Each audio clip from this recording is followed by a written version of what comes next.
I was asked by a group of citizens in January of this year if I would run for Congress. The people who came to me said that they felt that they deserved better representation than the incumbent, my opponent in tonight's debate, was providing. And I agree with them on this point.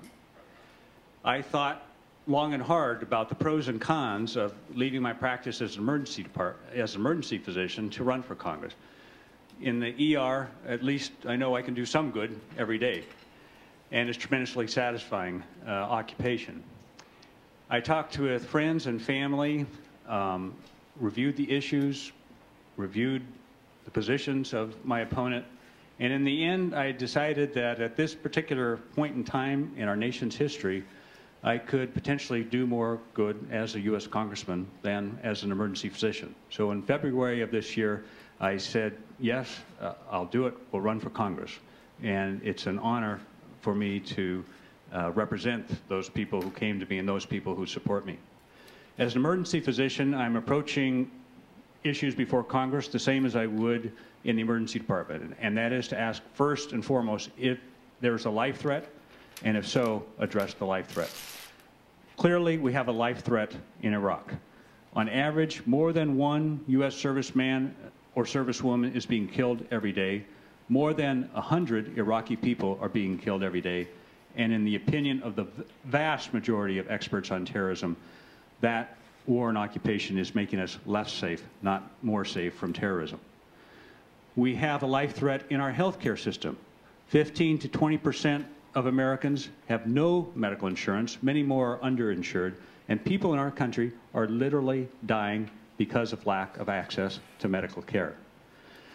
As an emergency physician, I've always given the best possible care without regard to patients' ability to pay, and as a congressman, I'll work for a system of universal health care for all our residents. And third, I see a life threat to our democracy.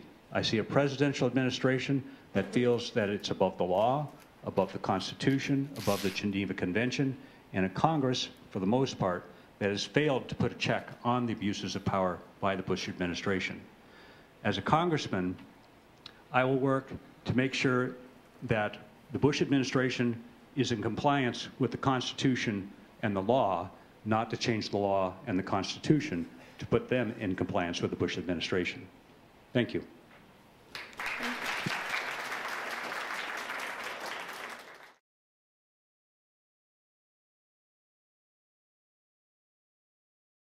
This is a precious thing we have, this democracy of ours. It is something that we can perfect. It is something that we can work on. It is something that we can give to our children and our grandchildren. It is something that was given to us by those generations before. And history will judge whether or not we meet the challenges of this time. My parents' challenges were going through the most difficult economic time in the history of this nation, responding to the threat of totalitarianism around the world in World War II, working hard to sustain the effort in the Cold War, and they were successful. We are called upon, it seems to me, for the most singular challenge we've ever had, that is the generation today. And that is, how do you respond to an ideology which manifests itself in a decree of war against us and what we stand for? An ideology which says that it is the obligation of everyone who is committed to that ideology to kill any American man, woman, or child anywhere in this world. How do we do that while at the same time making sure they don't change who and what we are? And that's the challenge we have across this nation. It's the challenge that I took on when I was elected 2 years ago to represent you in the 3rd Congressional District. And I believe that the record that I've achieved over the last 2 years shows that I've been faithful to that challenge.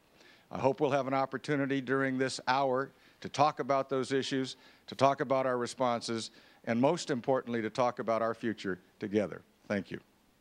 Thank you.